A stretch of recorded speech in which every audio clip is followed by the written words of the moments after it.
hoje temos connosco a Maria do Carmo Pissarra para falar acerca do cinema e propaganda no Estado Novo e, mais especificamente ainda, sobre o cinema itinerante no âmbito do Estado Novo.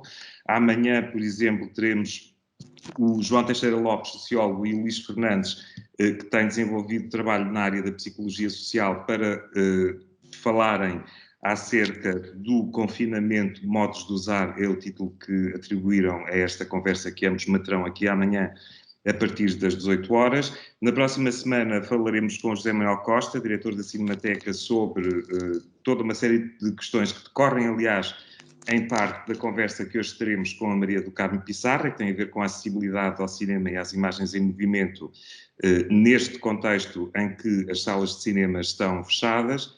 E, portanto, muito obrigado a todos pela vossa presença e muito obrigado, Maria do Carmo, por estar aqui hoje connosco. A Maria do Carmo é professora universitária, é investigadora, tem desenvolvido um intenso trabalho no âmbito da historiografia, mais especificamente sobre o cinema e a propaganda no Estado Novo, tem uma vastíssima obra publicada sobre essas temáticas, Azuis Ultramarinos, Propaganda e Censura no Cinema do Estado Novo, em 2015, O Cinema Ideal e a Casa da Imprensa, 110 anos de cinema, 2014, Salazar vai ao cinema, a política do espírito no Jornal Português, 2011, Salazar vai ao cinema, o Jornal Português, Atualidades Filmadas, 2006, e toda uma vasta atividade também em obras coletivas. O último trabalho publicado pela Maria do Carmo tem por título Projetar a Ordem, Cinema do Povo e Propaganda Salazarista, 1935-1954, e é um contributo absolutamente precioso para percebermos melhor, ou para continuarmos a perceber, e de facto aí o trabalho da Maria do Carmo tem sido absolutamente fundamental, aquilo que foi sendo ao longo do tempo a atuação do cinema novo no que respeita à utilização do cinema para projetar a ordem. A Maria do Carmo, no fundo, faz um trajeto entre o cinema do povo e o modo como esse cinema do povo, criado em 1935, se transforma num cinema móvel ou ambulante, que vai projetar imagens em movimento, portanto, vai apresentar o cinema, inclusivamente, por estradas e empedrados caminhos, montes e vales, norte a sul de Portugal, portanto, em sítios, em todas as esquinas e becos dos mais recônditos, muitas vezes em povoações que não conheciam sequer a luz elétrica e que jamais tinham visto este milagre das imagens em movimento, e que com esta iniciativa do Estado Novo tomavam contacto não só com este prodígio técnico que o cinema, à época, era ainda em algumas dessas localidades portuguesas, mas também com os prodígios do próprio Estado Novo. Portanto, havia esta dupla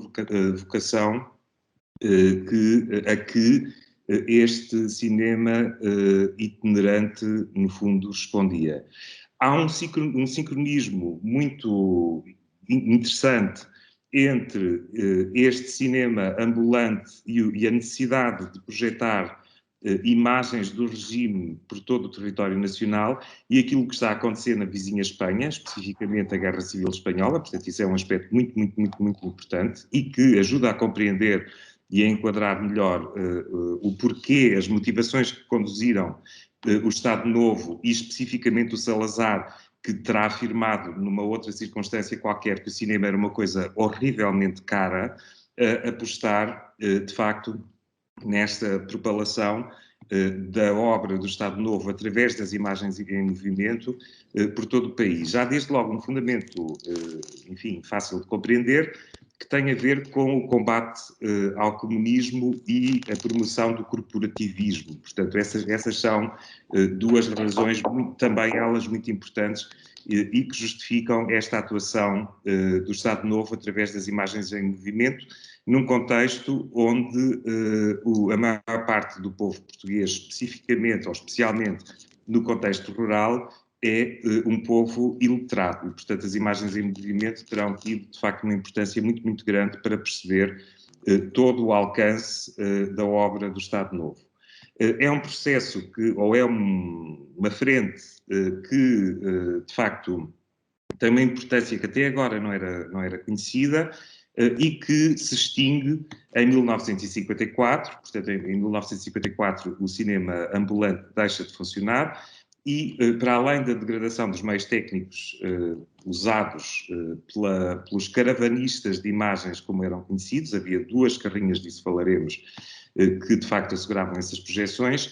É interessante constatar também que essa data coincide com o início da televisão em Portugal, com o ano zero, o célebre ano zero da produção cinematográfica em Portugal, portanto o 1954-55, em que não foi produzido nenhum filme, nenhuma longa-metragem de ficção em Portugal, e com o início da atividade dos cineclubes, que sendo também estruturas que apresentam o cinema de uma forma descentralizada, o fazem em contracorrente àquilo que eram os princípios doutrinários deste cinema do povo / cinema móvel ou ambulante.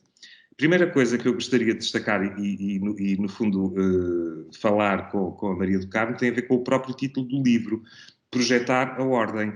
É um título deliberadamente ambivalente, quer dizer, trata-se de projetar a ordem no sentido cinematográfico do termo, projetar imagens, muitas vezes sobre uma parede, noutras vezes sobre uma tela. Portanto, projetar uma imagem do regime, uma imagem que permitisse perceber a esses povos recônditos que jamais tinham contactado sequer com a figura do idolatrado ditador, mas também projetar no sentido de desígnio, no sentido projetivo, uma ordem que era a ordem almejada, pretendida pelo Estado Novo. Muito obrigada pelo convite da Fundação Recegal. É um prazer estar aqui convosco este final de tarde. Muito obrigada ao António também pela leitura que ele fez e por esta introdução tão boa e tão em cima daquilo que é o meu livro. Eu já lhe disse há pouco que ele atualmente já tem o livro mais presente ele próprio, porque o leu há menos tempo do que eu escrevi e vai ser de certeza uma ótima conversa. Relativamente à questão que o António colocava, na verdade este título surgiu também porque há um livro que para mim tem sido referencial, que é um livro do Jean-Michel Frodon, que foi diretor dos Cahiers du Cinéma, que se chama La Projection Nationale, em que ele fala precisamente que o cinema e a nação têm em comum a necessidade de projeção para poderem existir. Quer o cinema, quer as nações, se não se projetarem, não existem. E, portanto, desde logo, de algum modo, queria estabelecer uma ligação com esta obra dele, que é muito interessante, mas também, como o António referia, esta questão do Estado Novo se estar ele próprio a projetar a partir de 1933, através da política do espírito desenhada pelo António Ferro, com todo o revisionismo histórico associado a isso, não é? E, portanto, há todo um desenho, uma projeção da Portugalidade, mas também do Estado Novo, dos valores do regime, ou que o regime quer que as pessoas incorporem, e também a projeção de Salazar como a encarnação das virtudes e dos valores que qualquer português, entre aspas, de bem, deve seguir e observar. E, portanto, o título, o António acho que explicou muitíssimo bem, mas tem também esta genealogia e esta ligação ao Frodon. Aliás, o livro do Frodon é ele próprio exemplar em relação a uma série de ambiguidades no que toca a uma oposição entre blocos diferenciados, o cinema de Hollywood versus o cinema de leste, como é que o cinema é usado por estes dois blocos antagonistas e depois há outros que entram neste mesmo xadrez enquanto linguagem universal, quer dizer, uma linguagem que prescinde da palavra e que prescinde da formação escolar, e isso também se verifica naquilo que a Maria do Carmo pôde constatar em relação ao cinema ambulante em Portugal. Quer dizer, há uma série de influências que convergem aqui, desde logo a começar pela própria designação de cinema do povo, que, paradoxalmente, no contexto francês, é a designação de um cinema anarquista e, portanto, que no contexto português é completamente invertida e transformada num cinema ou numa programação de cinema que leva ao cinema gratuitamente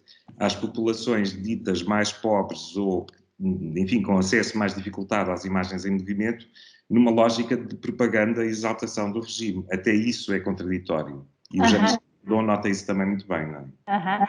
Mas é curioso, eu acho que progressivamente a designação cinema do povo cai precisamente à medida em que, por causa do início da Guerra Civil Espanhola, que dita de resto a mobilidade do cinema do povo, é preciso haver uma demarcação. Enquanto que eu acho que ao início António Ferro ainda tem aquela marca de rebeldia pronto, que ele teve enquanto jovem jornalista e também autor de vários textos sobre o cinema e também de teatro.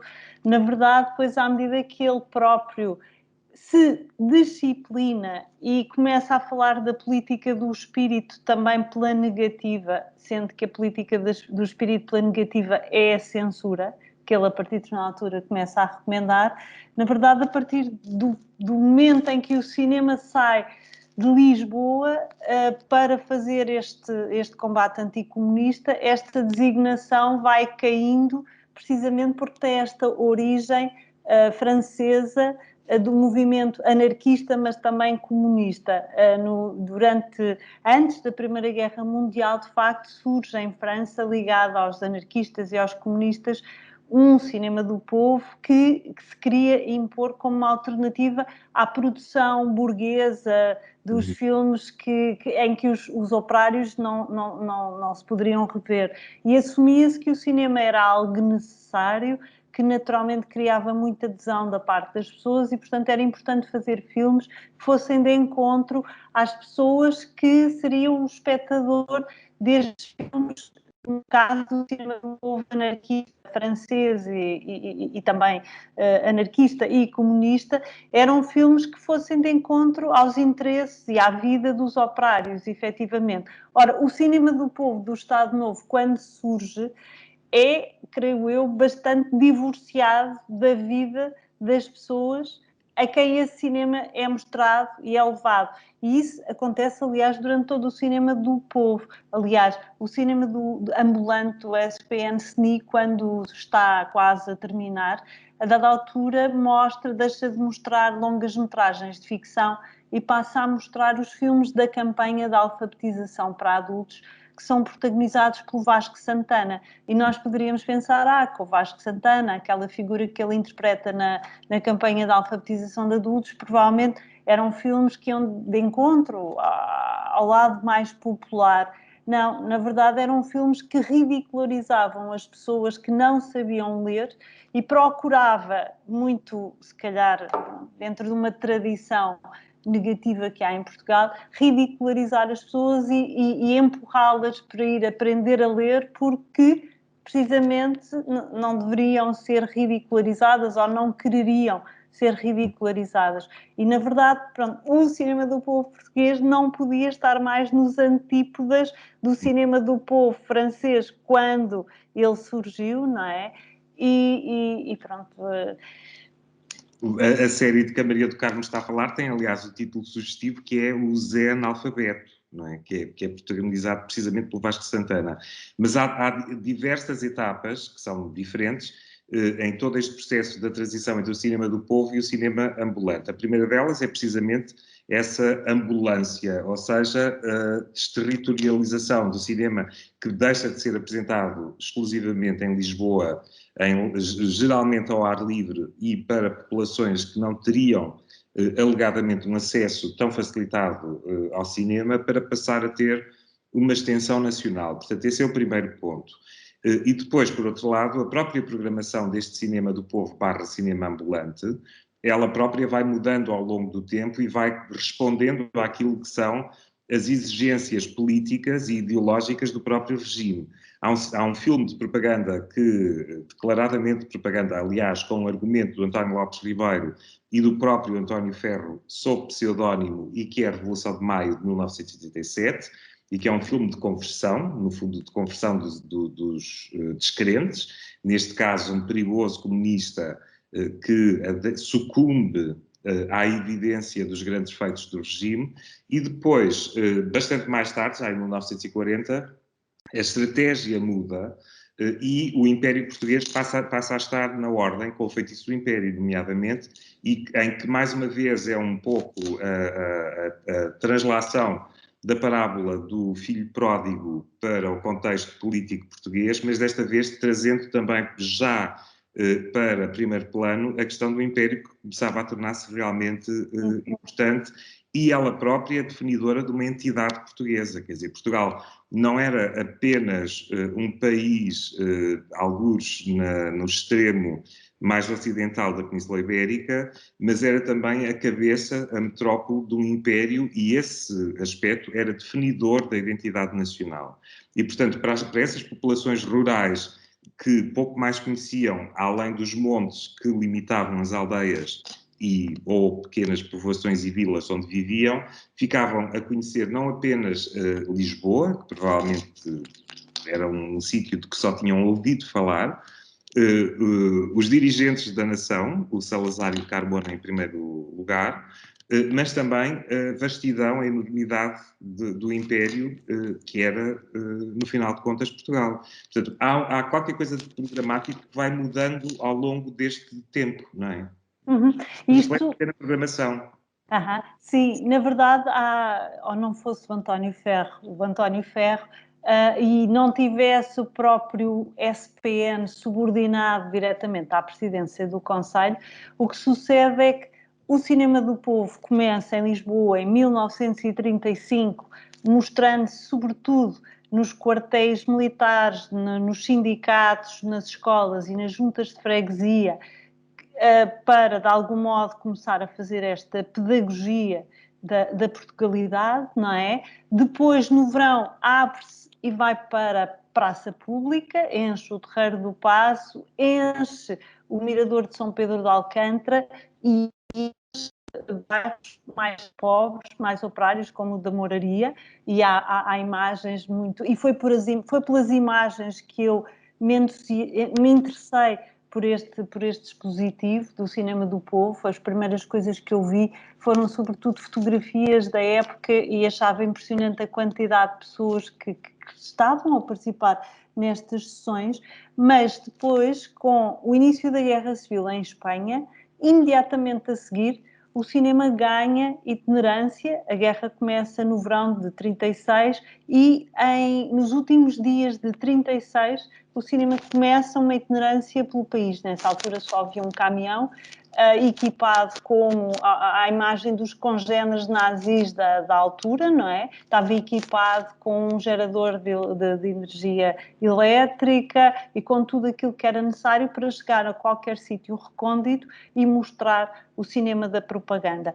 Quando o cinema começa em Lisboa, começa a produção de filmes pelo regime e pelo SPN, sobretudo, diretamente, ainda é incipiente e, portanto, são sobretudo os filmes americanos da ordem, alguns filmes alemães que são mostrados, e o que acontece é, em 1937, fica finalmente pronta a Revolução de Maio, e para vermos a importância que a projeção da Revolução de Maio assume para este dispositivo do cinema ambulante, é preciso dizer que ainda antes do filme ser mostrado no Tivoli, numa sessão a que assistiu o Salazar das poucas vezes em que ele vai ao cinema, ainda antes disso, mal o filme está disponível, o filme começa a ser mostrado nas aldeias do país. Portanto, ao tal público analfabeto, às pessoas que não sabem ler e que em geral veem este filme, sobretudo no norte do país,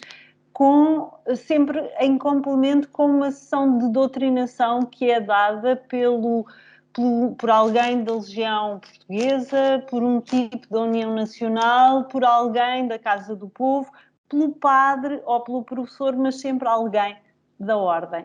Uma entidade local, não é? Quer dizer, um Estado qualquer. Depois o que muda, e é nisso que há esta maleabilidade, apesar de se investir muito pouco nos recursos, quer humanos, quer técnicos do cinema do povo, há uma grande preocupação é que o cinema seja usado em função da atualidade.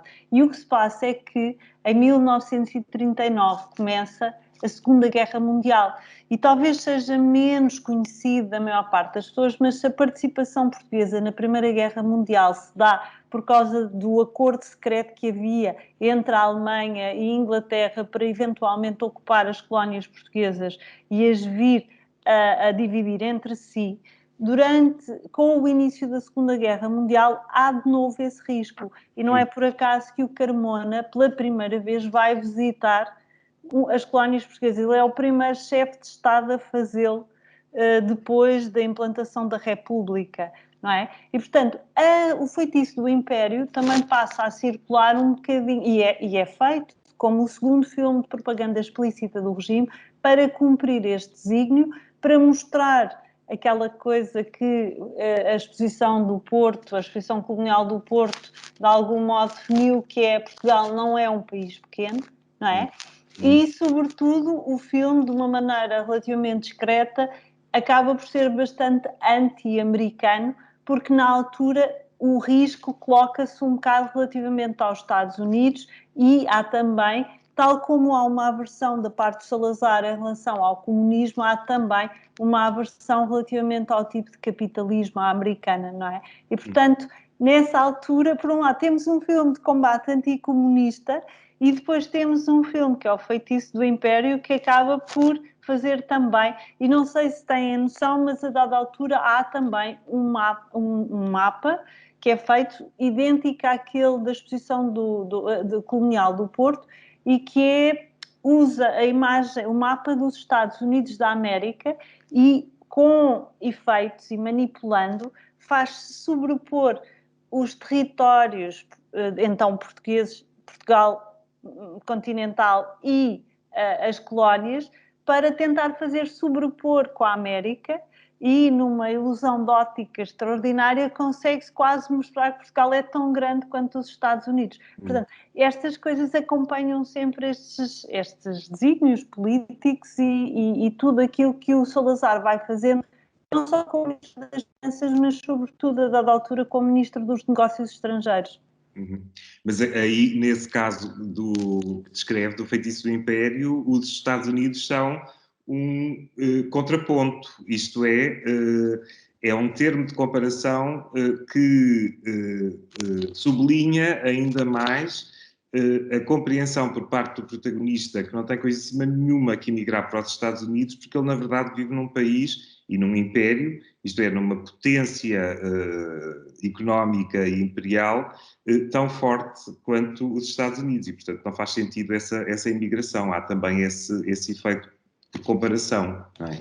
Agora, uma coisa que é magnífica no trabalho de investigação da Maria do Carmo, que conduziu a este livro, é o facto de termos acesso a uma série de documentação que concretiza tudo isto de que estamos a falar. Desde logo, todas as itinerâncias deste cinema móvel, portanto, há uma série de informações muito claras e muito objetivas que nos permitem compreender como é que a circulação deste cinema móvel foi acontecendo ao longo dos anos, mas também os relatórios que eram enviados para o CNI no âmbito destas apresentações públicas, portanto, havia sempre alguém que fazia a doutrinação, a apologia do regime e que, no fundo, sublinhava aquilo que havia de pedagogia política nestas sessões. Em alguns casos temos também os discursos que foram apresentados, mas eu, se calhar, lia um relatório que, por altura contemporâneo da Guerra Civil Espanhola, que sublinha um dos objetivos deste cinema ambulante. E depois falaria com a Maria do Carmo acerca de já percebemos onde é que isto acontece por todo o território nacional, já percebemos a quem é que se destina-se a uma população iletrada, com poucos recursos financeiros e que vive em zonas periféricas em relação à capital. Se calhar é muito importante também percebermos como é que eram construídas estes programas de cinema, porque havia, por um lado, filmes de atualidades que davam a ver de uma forma muito concreta aquilo que era a obra do regime e como a dada altura se ler o seu livro e o que então se passou, isto é, no filme que se viu, ninguém o pode contar melhor do que o cinema, pois basta ver e ouvir, portanto há este lado absolutamente concreto do cinema, portanto que documenta aquilo que os acontecimentos políticos e aquilo que é a atuação dos seus dirigentes e as obras desse regime político, mas depois há também filmes de evasão, falou há pouco desses filmes americanos e filmes alemães, e essa relação com a Alemanha é profundamente ambígua, como o é também, por exemplo, com a Espanha, ou de filmes de ficção claramente propagandísticos e que fazem claramente a apologia do regime. Mas lendo dos relatórios que a Maria do Carmo transcreve e que ilustra eloquentemente aquilo de que estamos a falar, e passo a citar, portanto é alguém que assistiu à sessão e que reporta aquilo que aconteceu durante essa sessão ao CNI, diz-se então, referindo-se ao comunismo e dirigindo-se aos trabalhadores, provou com variadíssimos e fundamentados argumentos que o comunismo, nem mesmo como doutrina, pode ser aceitável, pois tem como lema a destruição de tudo, inclusive é do próprio lar. Referindo-se novamente aos trabalhadores, disse que, como era-o também, embora a sua espada fosse diferente, dirigindo-se às mulheres portuguesas, apontou-as como modelos mundiais de patriotismo. Terminou com vivas ao Estado Novo, a Carmona, a Salazar e à Legião Portuguesa, que foram delirantemente correspondidos.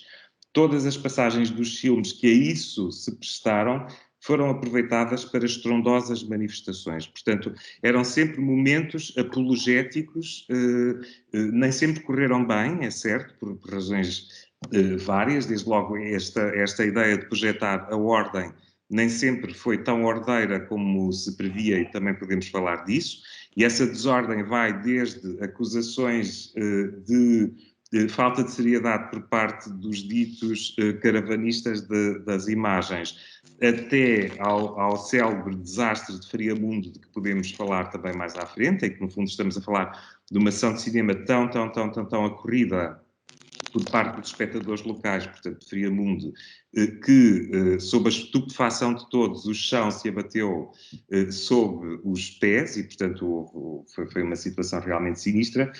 Mas, no fundo, Maria do Carmo, já percebemos um pouco a quem é que se destina, como é que esta organização se processa. A questão é o que é efetivamente apresentado nestas sessões e como é que esses conteúdos fílmicos foram evoluindo ao longo do tempo, sabendo que a dada altura a Guerra Civil Espanhola chega ao fim e que os objetivos passam a ser não apenas o combate ao comunismo, mas também outros. E a Maria do Carmo traça muito bem essa mudança de objetivos de programação no seu livro. Uhum. Então, desde logo, uma das coisas que para mim foi uma surpresa foi o facto de o programador destas sessões ser Manuel Félix Ribeiro, que todos nós conhecemos de outros filmes, conhecemos dos filmes da Cinemateca Portuguesa. Manuel Félix Ribeiro, é importante dizê-lo, foi o primeiro presidente ou diretor da Cinemateca Portuguesa, não é? Precisamente. Então, eu tinha esta referência e não tinha a noção, mas eu acho que mesmo na Cinemateca não havia também a noção até que ponto é que este dispositivo foi, de algum modo, o seu antepassado, não é? Então, a dada altura, o António Ferro convida o António Lopes Ribeiro para ele ser o programador deste dispositivo. O Lopes Ribeiro não está interessado, quer fazer filmes, quer ser produtor, quer continuar a atividade dele e recomenda-lhe um senhor médico que também escrevia nas revistas de cinema e jornais da época, chamado Manuel Félix Ribeiro. E o Manuel Félix Ribeiro começa desde logo a constituir uma filmoteca com os filmes que vão sendo produzidos e durante um primeiro período o próprio SPN é produtor de filmes, contrata os diretores de fotografia mais aclamados ou com mais qualidades da altura para fazer curtas-metragens de propaganda. E, portanto, vai reunindo esta coleção e depois vai contratando com as distribuidoras a operar em Portugal, vai contratando outros filmes.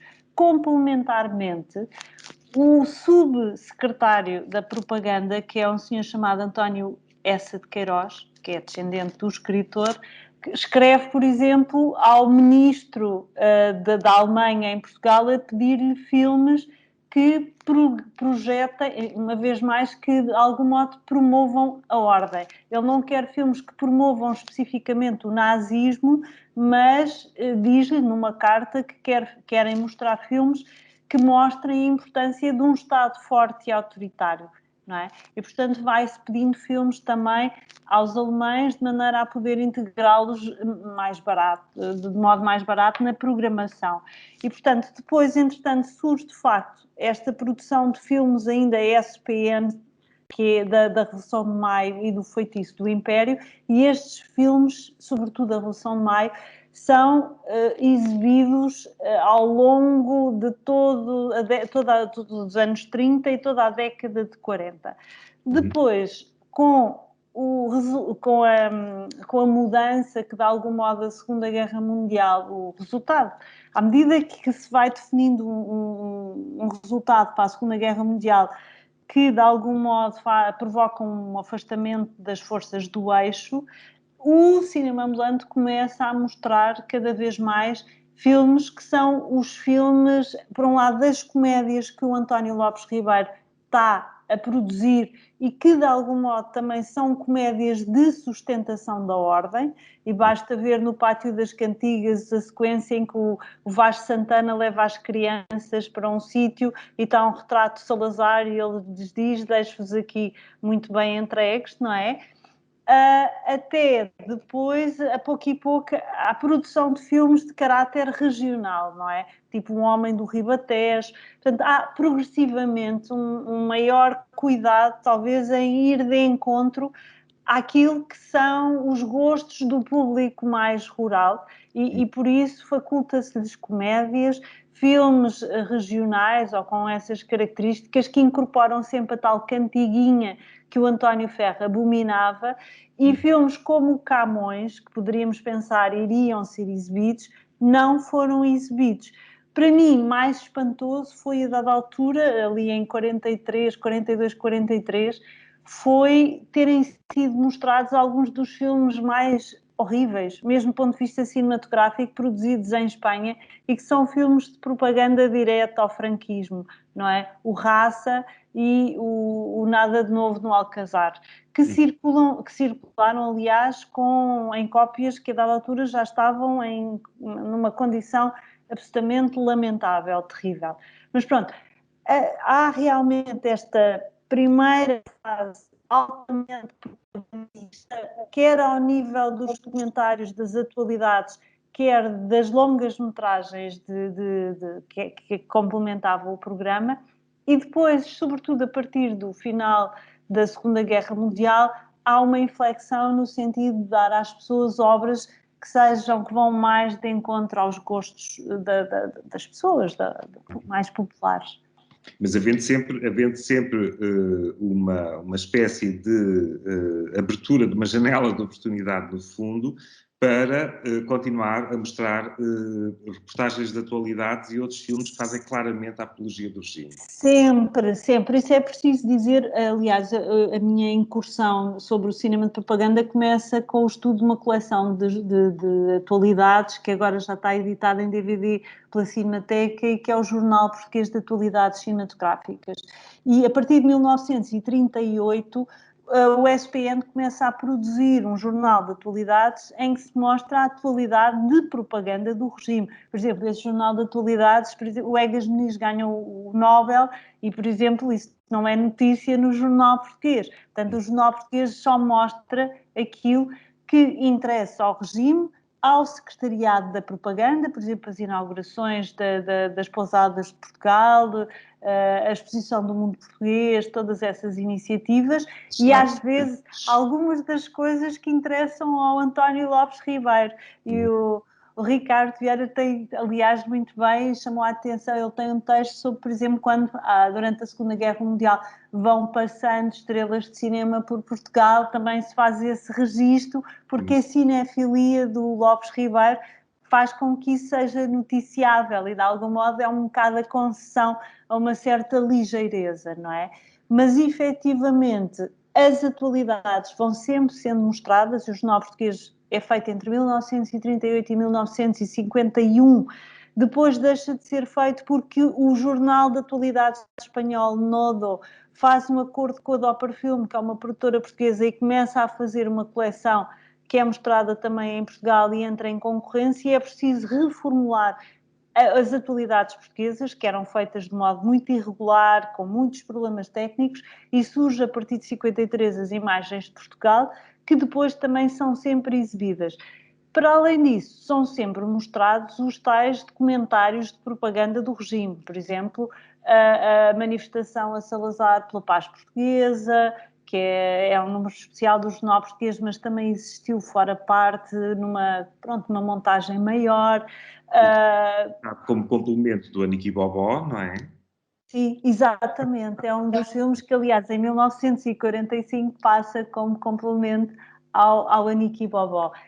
Portanto, há sempre mostram-se desenhos animados, que é o típico da altura, mostram-se atualidades cinematográficas de propaganda do regime, mostra-se o documentário de propaganda do regime e depois mostra-se, primeiro, durante a primeira fase, sobretudo filmes de propaganda, depois filmes de sustentação da ordem, porque mesmo, temos de ter sempre esta noção, mesmo quando são filmes mais populares, regionalistas, o que sejam, eles são sempre filmes de sustentação da ordem, que propagandeiam uma determinada ideia de como é que as pessoas devem estar em termos sociais, como é que a sociedade portuguesa deve estar organizada.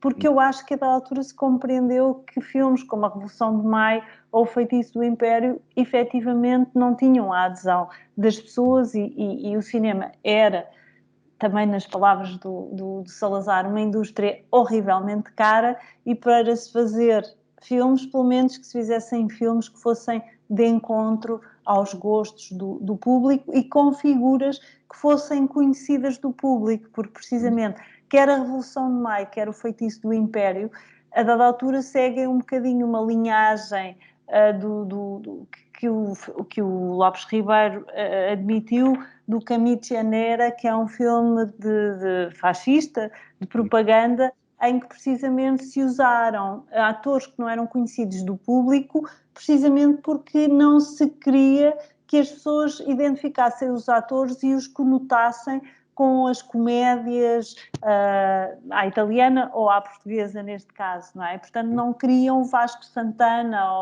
ou António Silva a interpretar os papéis principais destes filmes, não é? Uhum. Mas a Revolução de Maio, ainda assim, foi durante muito tempo, uma prioridade fundamental, não é? Onde nunca tivesse sido projetado, era suposto projetar-se o filme precisamente pela dimensão propagandística que, obviamente, contém, não é? Sim. Havia sempre essa prioridade. Em relação à manutenção da ordem, é muito interessante pensar que esta manutenção da ordem não tem apenas a ver com orientações políticas e ideológicas e com uma fortíssima hierarquização social, aquela célebre máxima, um lugar para cada um no seu lugar, aqui é fortemente reiterada também pelo cinema, mas é uma manutenção da ordem em que o cinema, ele próprio, e de forma, por vezes, indireta, assegura também ele a manutenção da ordem. Há uma carta, e há inúmeras cartas que são dirigidas ao CNI a solicitar projeções deste cinema ambulante oriundas das mais diversas latitudes. Há uma professora que é extremamente aguerrida e quer a todo custo que o cinema passe pela... Berta Lopes. Berta Lopes, de seu nome, mas há também alguns prelados, como por exemplo o padre João Gabriel Monteiro, de que a Maria do Carmo transcreve uma carta enviada para o CNI que fala de outras virtudes possíveis que podíamos reconhecer nestas sessões do cinema. E, portanto, para serenar o ambiente moral que se vivia na aldeia onde professava o padre relativamente a danças noturnas em recintos sem luz, o senhor padre João Gabriel Monteiro solicita uma projeção de cinema, portanto uma passagem do cinema ambulante, para substituir inclusivamente o Arraial Popular da Aldeia, escrevendo para Oceni, o que passo a ler: para evitar as danças noturnas em recintos sem luz, lembrei-me de, em vez do Arraial, promover uma sessão de cinema, terminada a qual todos iriam para as suas casas. Poderiam ser exibidos alguns filmes da Campanha Nacional de Educação para Adultos ou outros filmes de cultura popular.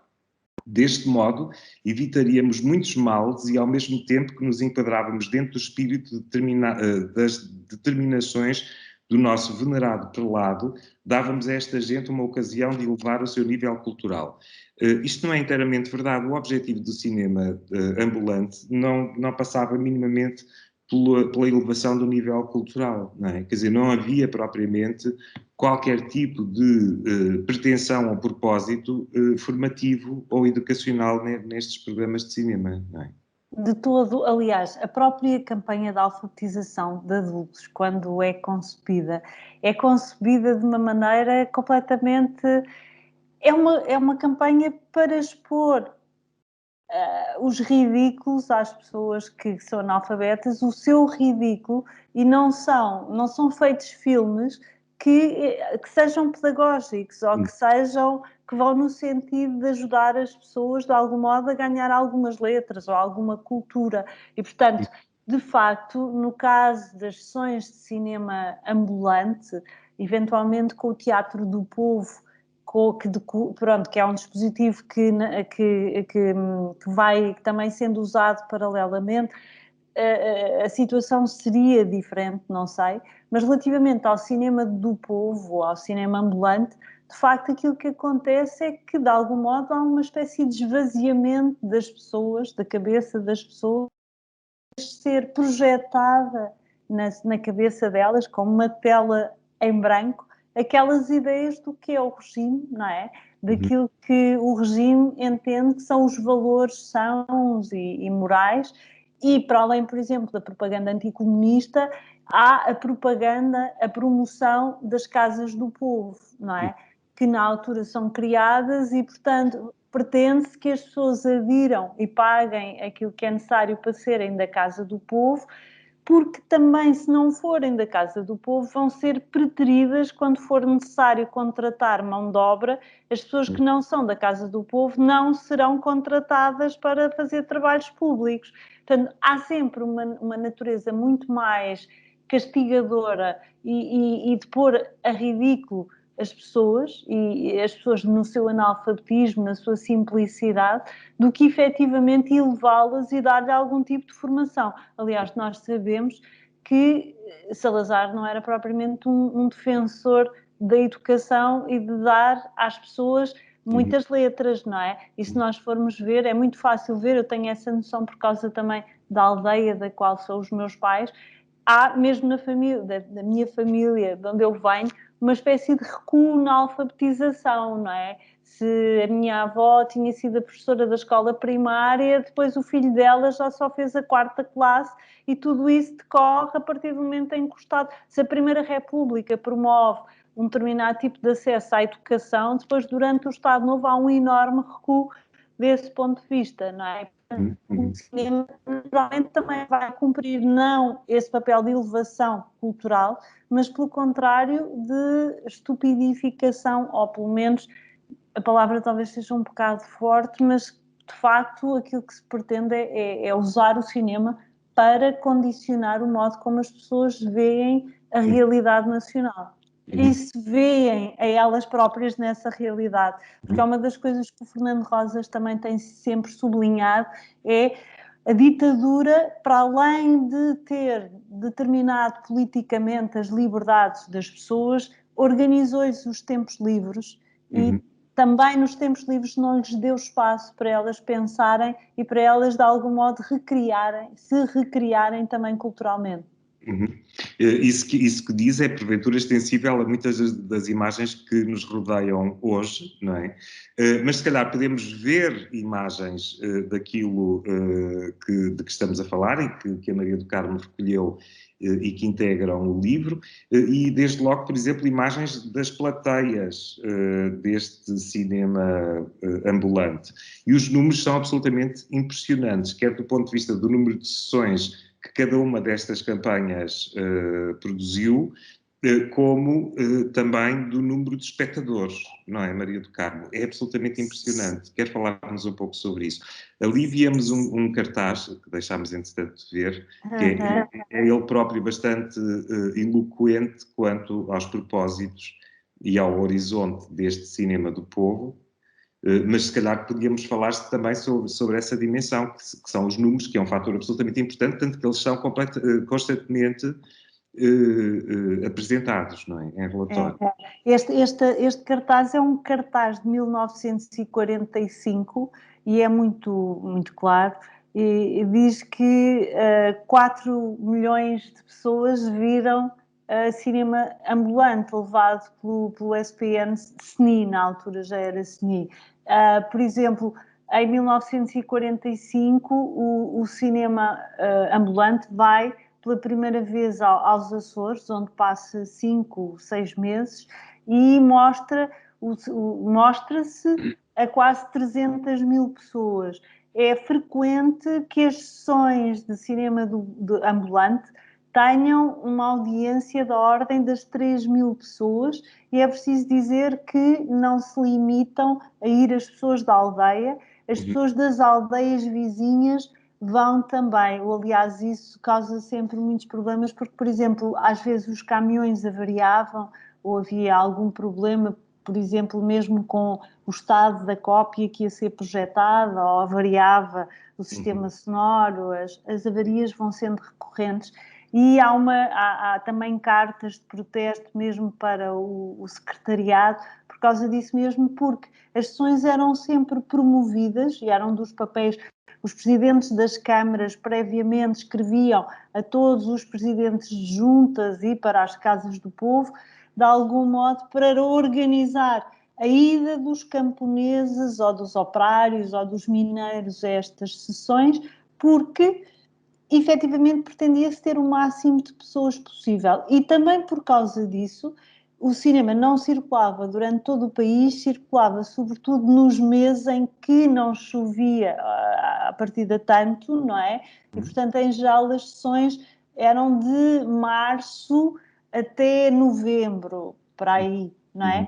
E pedia as instruções que eram dadas era de que as sessões fossem dadas ao ar livre, na praça maior disponível para o efeito, e se estivesse a chover, aí sim era possível eventualmente fazer as sessões em sítios fechados, devendo tanto quanto possível serem celeiros enormes. A partir de determinada altura, com o desastre de Friamundo, efetivamente começa a haver também algumas exigências do ponto de vista da segurança, porque durante o desastre, na sequência do desastre de Friamundo, acabam por morrer pessoas, o próprio SPN na altura acaba por ter de pagar indemnizações a algumas das pessoas que ficaram feridas ou ficaram deficientes para sempre, não é? E impossibilitadas de trabalhar. E atendendo a que há uma listagem das pessoas que ficaram feridas, por exemplo, no desastre de Friamundo, em que realmente a sessão foi organizada numa loja de mobiliário que estava praticamente destruída.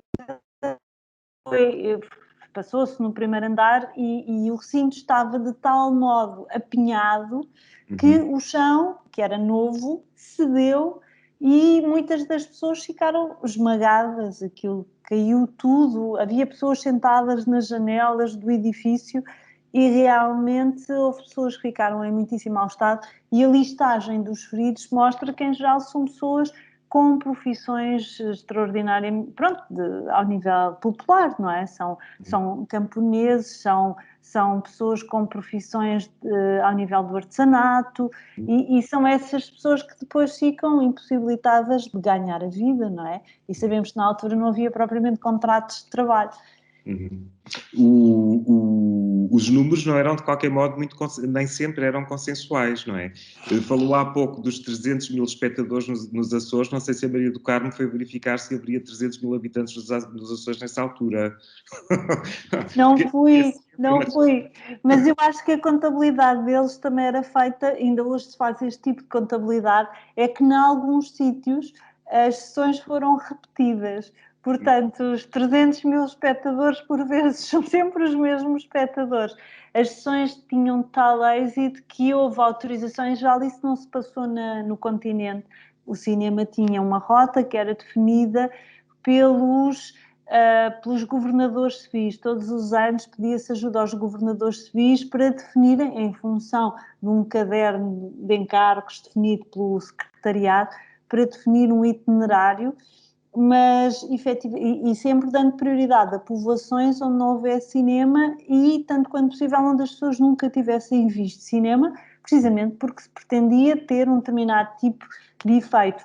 E nós sabemos, pelo menos, que a dada altura também por um relatório feito por um membro da equipa, que as sessões por vezes deixavam as pessoas aterrorizadas. Há um relato, a dada altura, logo numa das primeiras sessões que acontecem na zona da Grande Lisboa, quando o cinema ganha itinerância, em que ainda se mostravam filmes mudos acompanhados pela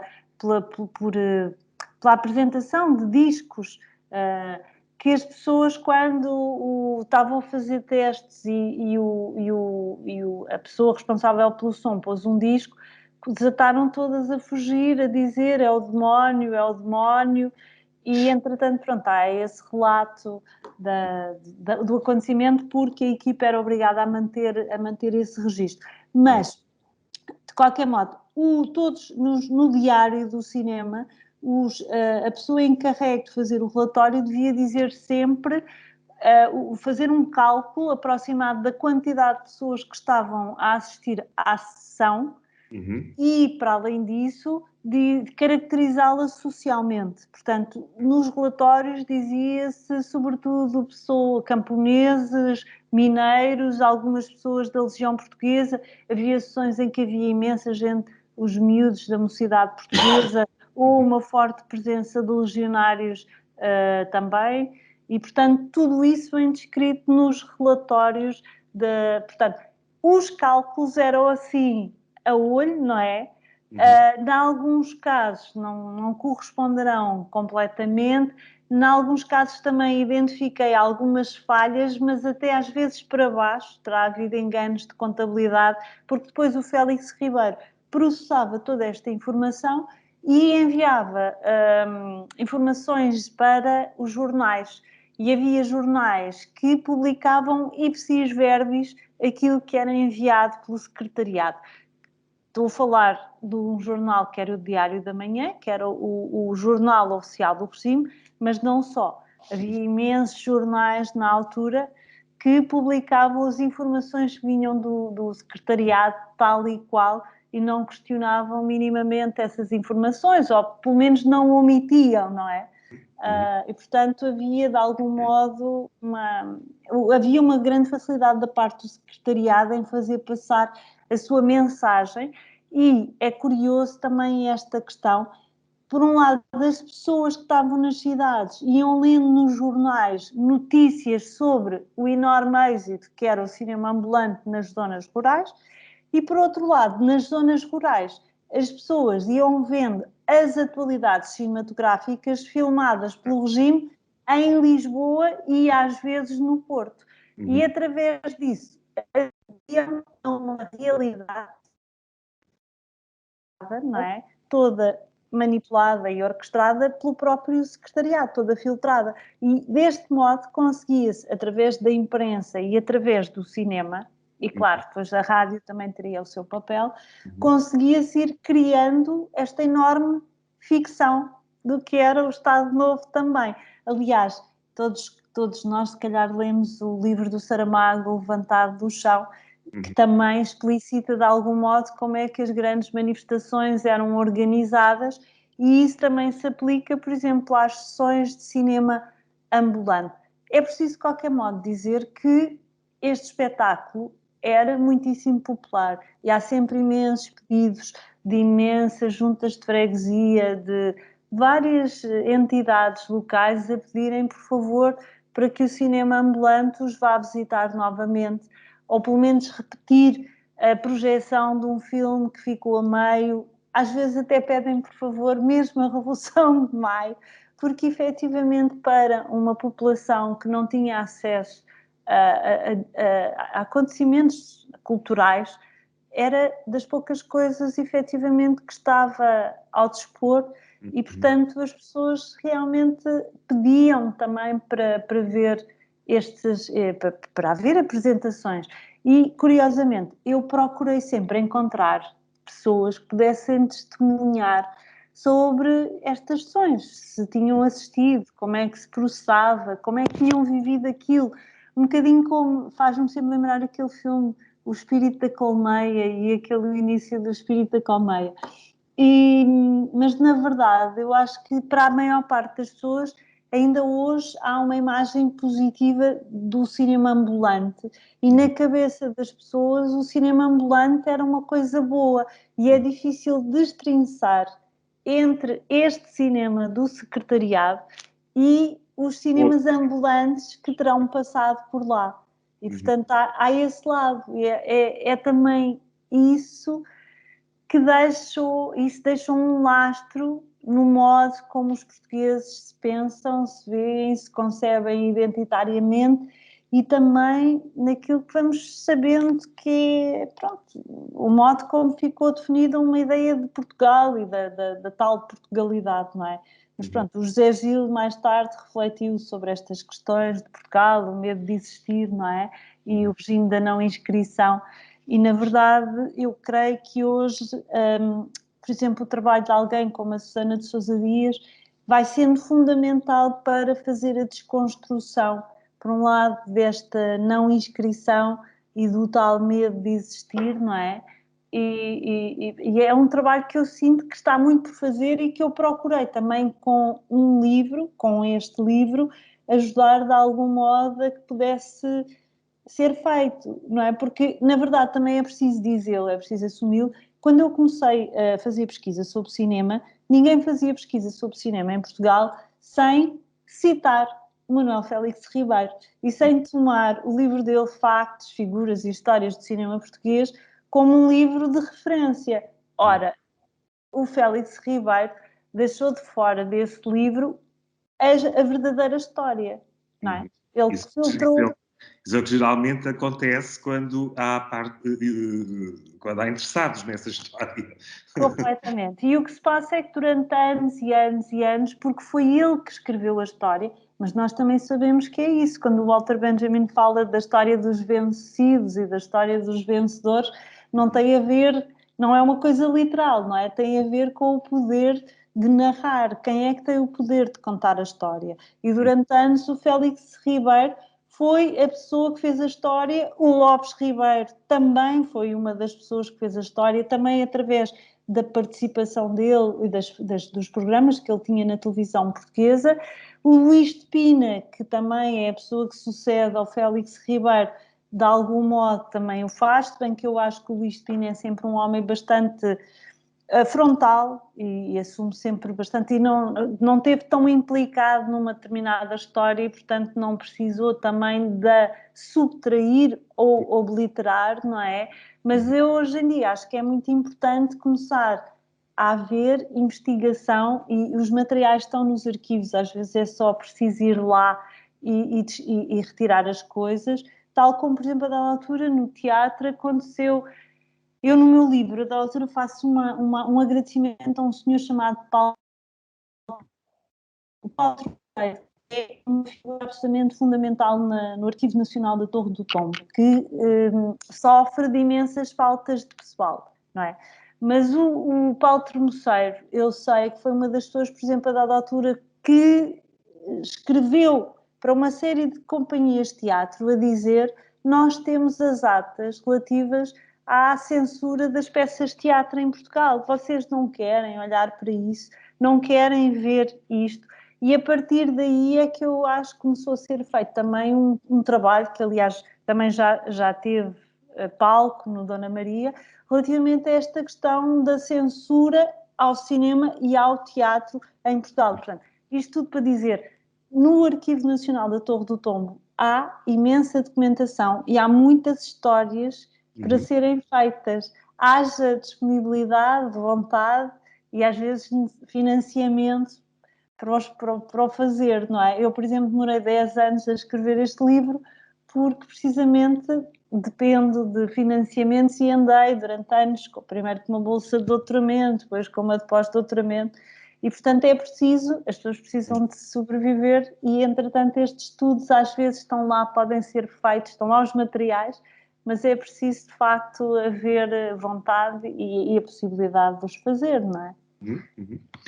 Antes de abrirmos a conversa a todos, gostava de colocar uma questão, quer dizer, há toda esta aposta no cinema ambulante por parte do Estado Novo, a compreensão de que o cinema é de facto um instrumento muitíssimo poderoso e eficaz para a cruzada anticomunista que era necessário empreender e, no fundo, para projetar uma imagem que o Estado quis construir de si e consolidar essa imagem, mas a verdade é que a partir de um determinado momento há uma degradação absoluta e até quase uma desatenção, se não um esquecimento, deste mecanismo tão importante a dada altura para a propalação desta ordem imaginada e imposta pelo Estado Novo. Como é que isso acontece, Maria do Carmo? A Maria do Carmo fala de algumas coisas muito interessantes que são, por um lado, a degradação do equipamento, que é uma coisa tão prosaica quanto isto, mas há no horizonte também uma outra questão, de que a Maria do Carmo, talvez por pudor ou por rigor científico, não fala, e que é a televisão, não é? Quer dizer, nós estamos, de facto, na véspera da primeira exibição, isto é, da primeira emissão da televisão portuguesa. E, por essa via, quer dizer, a televisão acaba por cumprir o papel que este cinema ambulante cumpria, não é? De uma forma mais barata, a partir de um determinado momento, ou pelo menos depois de feito este investimento inicial, mas queria que falasse um pouco como é que tudo isto se desagrega, por que razões e, eventualmente, com consequências. Na verdade, eu acho que isto surge por iniciativa do António Ferro, que, com todas as características que todos nós conhecemos, era um homem com imensa visão. E era um homem modernista, um homem da sua época, que estava a par daquilo que estava a acontecer no mundo, não é? E, portanto, ele, quando se põe ao serviço do regime, tem a noção da importância que um dispositivo como o cinema, ou o teatro, ou o cartaz e a rádio podem ter. E, portanto, ele pede, e numa fase em que ele está em alta, ele pede a Salazar, ao Presidente do Conselho, recursos para criar várias coisas que estão todas elas articuladas. E quando as pessoas às vezes se queixam, nunca mais tivemos um António Ferro, é porque, na verdade, nunca mais houve alguém em Portugal com esta capacidade de articular na área da cultura tantas coisas, interligar as coisas e usar as exposições, o cinema, o teatro, os livros, tudo de uma maneira concertada e em prol de uma política, política cultural, eu não diria tanto que é uma política cultural, mas pronto, a política do espírito. É uma posição política da cultura, se calhar é outra coisa, não é? Exato.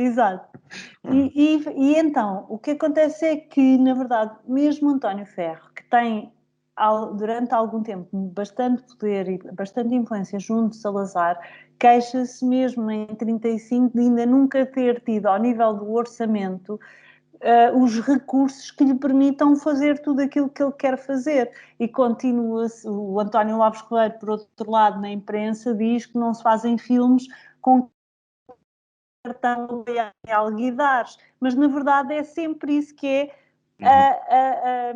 Os dispositivos que são criados, na verdade, são sempre isto, nunca são dotados, são em geral boas ideias, até, como o caso do cinema ambulante, têm um imenso êxito junto das pessoas, mas são sempre eternas caravelas de papelão a boiar em alguidares.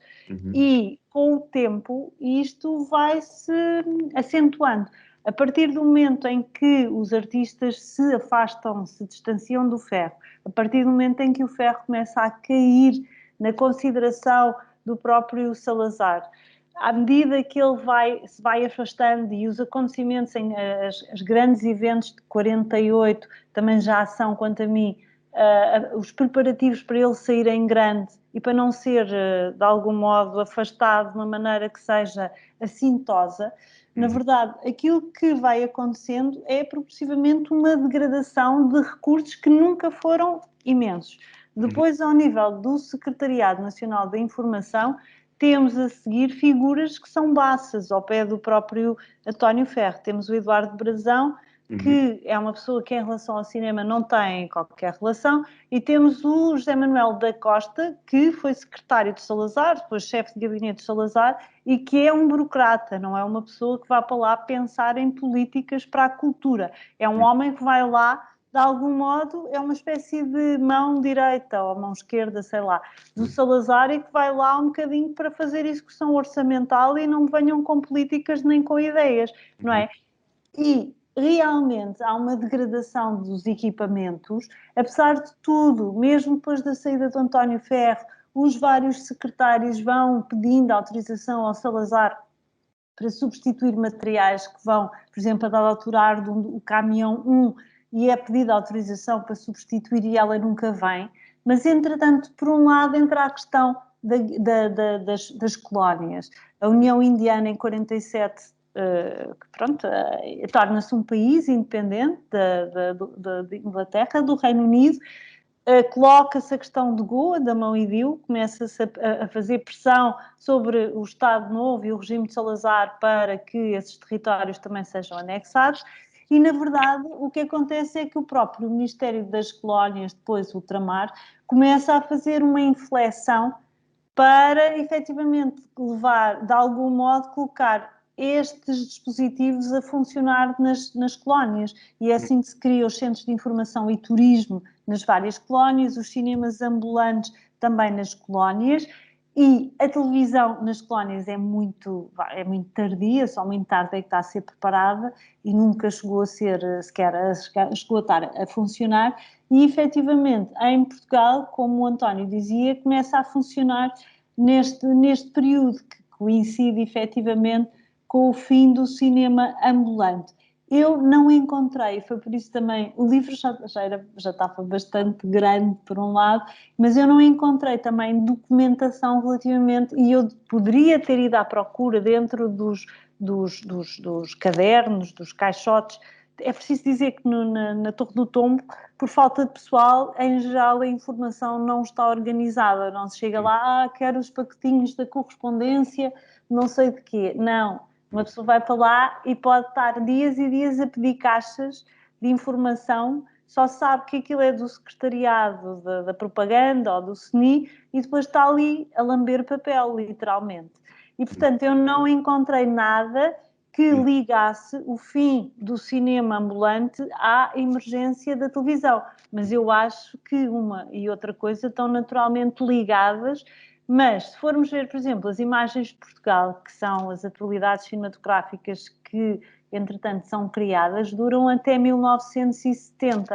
Poder-se-ia pensar, então, por que não acabar com as atualidades cinematográficas também, já que depois passa a haver televisão e os telejornais?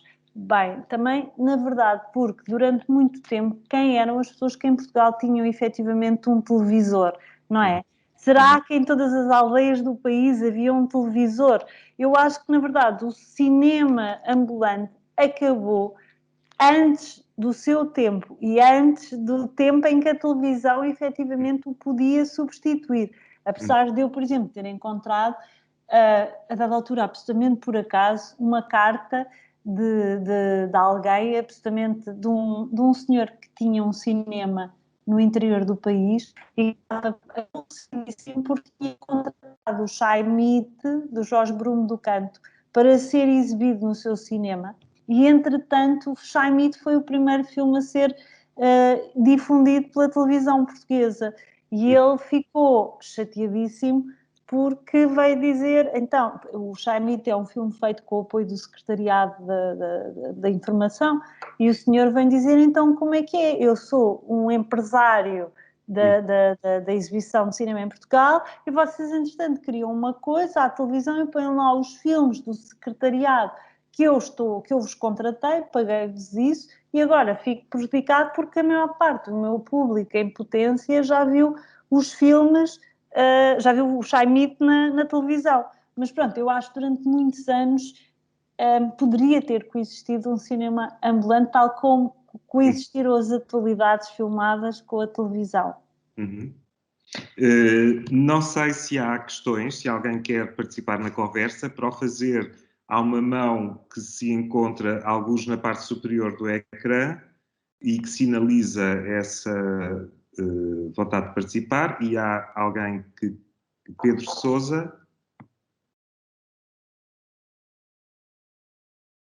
E tem que ativar o microfone também, para poder intervir.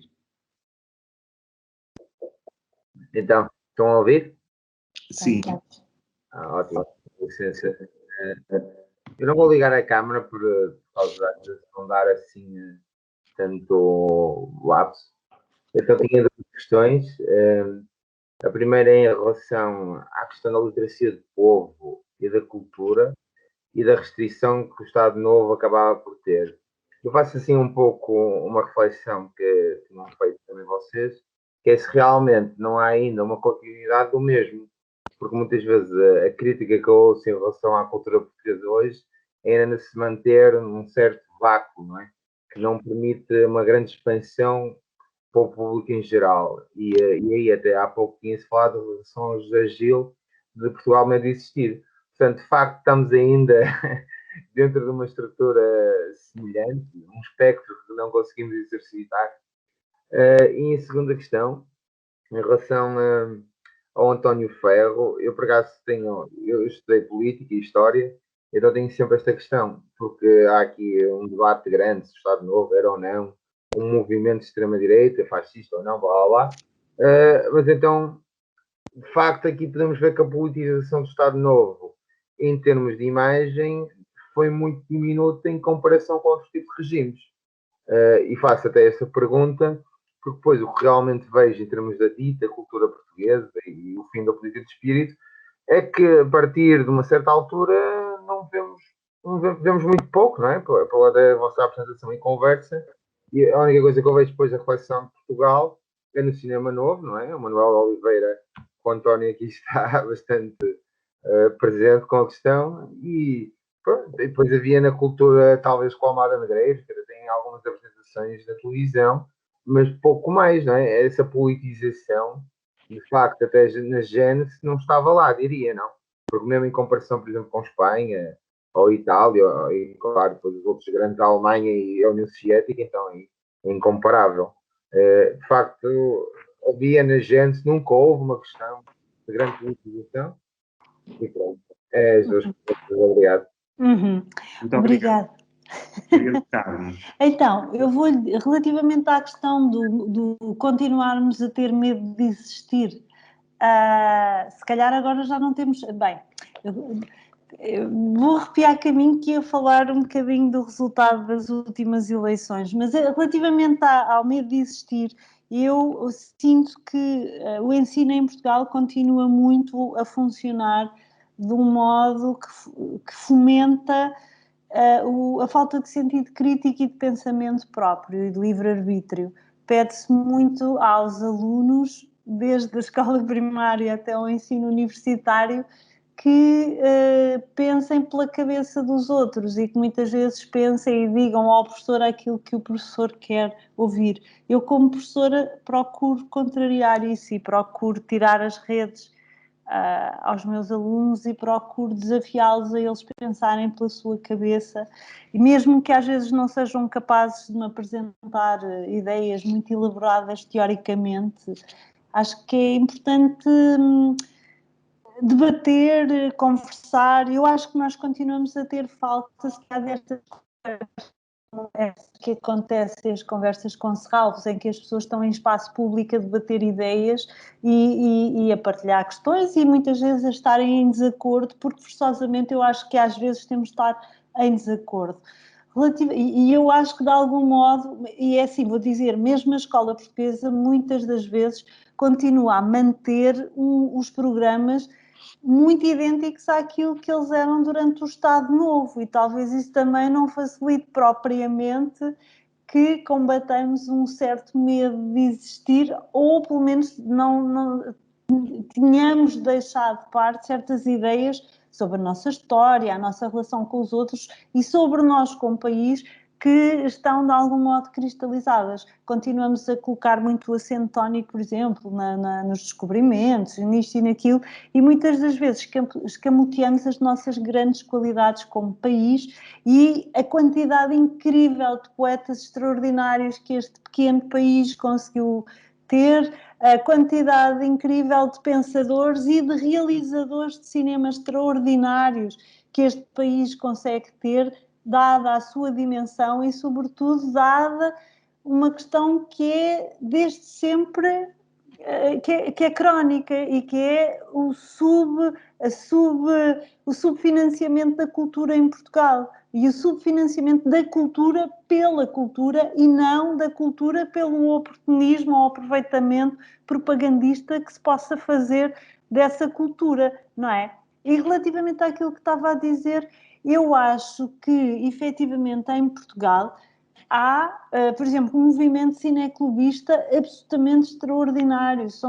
Eu acho que somos todos imensamente devedores do movimento cineclubista português durante o Estado Novo, que ajudou de algum modo a contrariar este silenciamento e este medo de existir.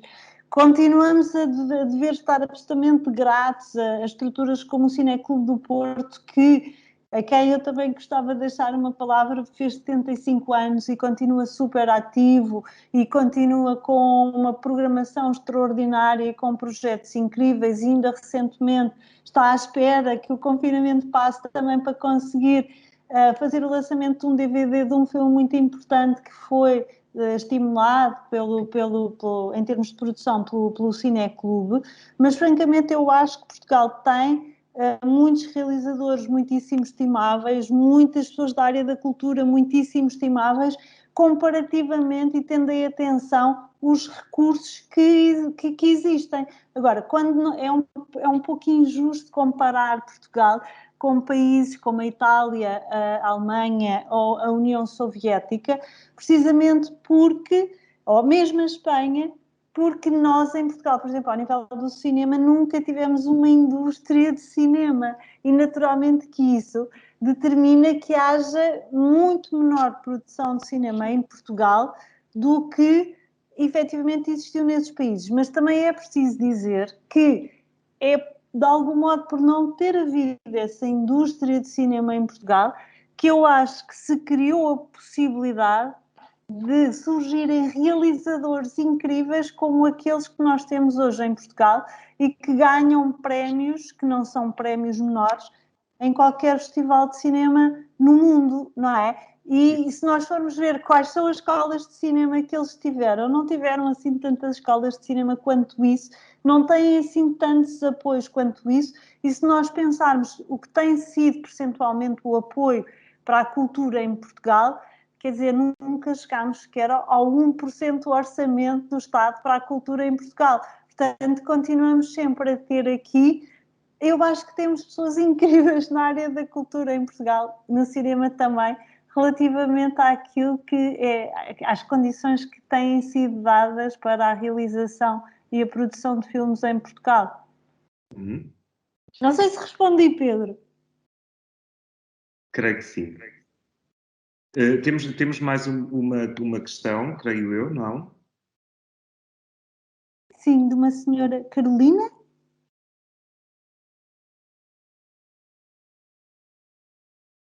Está sem som. Tem que, por favor, ativar o microfone. Ativaste-me agora. Já está. Pronto. Primeiro de tudo, quero dar os parabéns ao discurso do António Preto e da professora Maria do Carmo. Eu estou ansiando ler o livro. porque eu acho que ele é uma porta aberta para estudos relacionados com sociologia, antropologia e etnografia.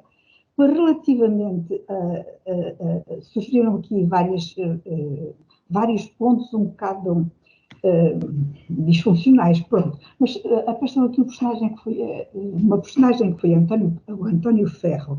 E António Ferro, como jornalista doutrinador da Portugalidade e do corporativismo, temos de saber que, de facto, o corporativismo hoje existe e em peso, o que implica ser imperialista, neste sentido de superioridade em relação ao outro. Isso é um sentimento que existe, portanto, isto que foi propagandeado no tempo de António Ferro, não foi superficial, de facto. Ele ficou na cultura do povo. E eu sou do tempo, porque já sou assim um bocadinho velhota, sou do tempo do cinema ambulante e das bibliotecas itinerantes. E, de facto, era uma alegria naquela altura, porque não havia mais nada. Além da catequese e da missa do texto, não é? Havia aquilo, não é? Portanto, isso foi bom. Depois, lamentavelmente, era a doutrinação que estava por trás disso. Ora, depois, entretanto, eu também cresci, estudei por aí fora e estudei Leite Vasconcelos. Depois, mais recentemente, Michel Giacometti. E comparando a forma como nós vemos a cultura portuguesa, António Ferro foi o precursor, isto é a minha forma de ver, do sentido do regionalismo. Repare, ele criou as regiões, criou casas típicas portuguesas, criou o folclore, que é horrível, diga-se de passagem, na minha opinião, porque é repetitivo, monocórdico, enfim, é sempre aquele mesmo modelo, o chapéu de Manuel e por aí fora, e não sai dali, e o meirão, né? Pronto. Há uma visão de folclore e etnografia que depois, posteriormente, é dado, como digo, por Leite Vasconcelos e Michel Giacometti, de uma maneira muito, muito diferente, onde aparece o povo, a alma do povo, de facto, a falar e a cantar, e aparecem os cantares e as representações culturais de cada país, e onde o povo português é pessoa, é gente. Não há, aqui não há ideologia, não há doutrinamento, há o contrário, uma inversão contrária, é a cultura do povo exatamente, é um processo inverso, até que impunha-se, e agora estes senhores, para não estar sempre a referir os mesmos, não é? Fazem um processo contrário. Aquilo que eu queria dizer só isto, é que, de facto, no meio de quer sociologia e tudo por aí fora, e antropologia e etnografia, não são coisas distantes, de facto. Evoluíram, e ainda bem. E sem querer, o António Ferro, com a sua doutrinação, ele teve este aspecto positivo de contributo para a regionalização. Isto é a minha opinião. Ainda bem, e eu só quero dizer, e por acabar, que tudo aquilo que está atrás de nós tem sempre aspectos, alguns aspectos de aprendizagem positiva, e tudo tem a sua continuidade. E que nós estamos a aprender agora, já se calhar perdeu, porque hoje não existe, existe é o futuro. Pronto, era só esta abordagem. Desculpem. Muito obrigado. Muito obrigada, Carolina. Mas pronto, eu só queria fazer um comentário, como sabe, provavelmente até melhor do que eu, a dada altura, por exemplo, quando Monsanto foi eleita a aldeia mais portuguesa de Portugal, há documentação muito interessante na Torre do Tom, precisamente porque as pessoas ficaram perturbadas, porque o António Ferro determinou como é que elas deveriam vir a Lisboa vestidas para receber o galo de prata. E aquilo não correspondia, de facto, à maneira como as pessoas se vestiam em Monsanto da Beira. Portanto, aquilo que o António Ferro faz é também um bocadinho dentro daquilo que era o espírito da época dos fascismos e das ditaduras europeias. O que ele faz é uma estilização da ruralidade em Portugal, não é? E pronto, nesse sentido, talvez ele tenha contribuído para valorizar as aldeias. Há um trabalho de Batista sobre como só a partir do cinema novo é que em Portugal, de algum modo, se começa a sair do registro da aldeia, mesmo quando se filmam as cidades, não é? Porque até aí o Pátio das Cantigas, o Miúdo da Bica, o Porto e Lisboa eram filmados como tendo aldeias dentro da própria cidade. E, portanto, era sempre a dimensão do popular, do regional, do rural, que de algum modo era enaltecida, mas isto vai muito de encontro a uma coisa que a dada altura surgiu com os nazis e com a Heimat e a cultura da Heimat.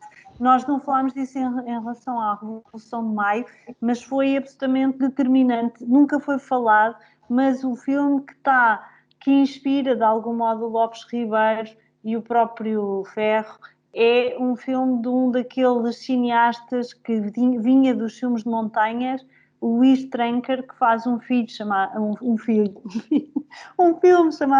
Pródigo, que também é uma história de conversão e que o dispositivo do filme é completamente incorporado na Revolução de Maio. E também, depois no livro também falo disso, o modo como a da altura se procurou que os diretores de fotografia desse filme viessem filmar a Revolução de Maio. Mas pronto, sobre esta questão do regionalismo, eu acho que há sempre essa visão possível, porque efetivamente o António Ferro, a dada altura, tinha como paradigma da vida sã a ruralidade. E é por isso que a dada altura o fado era demonizado, porque era uma coisa urbana, de má vida, e assim, assado. Depois só com o reconhecimento da Amália é que de algum modo se calhar... Mas pronto, aqui já estou a entrar num campo que não é o meu. Muito obrigado. Não sei se há mais alguma participação. Creio que não. Maria do Carmo, resta-me agradecer-lhe muitíssimo pela sua presença aqui hoje para falarmos do seu livro mais recente, Projetar a Ordem, Cinema do Povo e Propaganda Salazarista entre 1935 e 1954. É, de facto, um contributo precioso para perceber a produção fílmica deste período e o modo como ela foi apresentada e instrumentalizada pelo regime, nesta modalidade do cinema ambulante. Por isso, muito obrigado, Maria do Carmo. Continuaremos, obviamente, a acompanhar o seu trabalho e a investigação fundamental que tem feito no âmbito do cinema em Portugal durante o Estado Novo. E gostaria só de recordar que as conversas com Serralves acontecem diariamente às 18 horas. Amanhã teremos, então, uma conversa com o João Teixeira Lopes, sociólogo, e com o Luís Filipe Fernandes, que tem trabalhado no domínio da psicologia social, sobre a noção de confinamento entendida numa perspectiva mais ampla do que aquela em que nós hoje a confinamos. Na próxima semana teremos o José Manuel Costa, na quarta-feira, para falar connosco sobre aspectos que têm a ver com a apresentação do cinema fora da sala de cinema e que, no fundo, vem no alinhamento e na sequência da conversa que hoje tivemos com a Maria do Carmo. Muito obrigado a todos, muito obrigado, Maria do Carmo, e até amanhã. Obrigada, muito boa noite.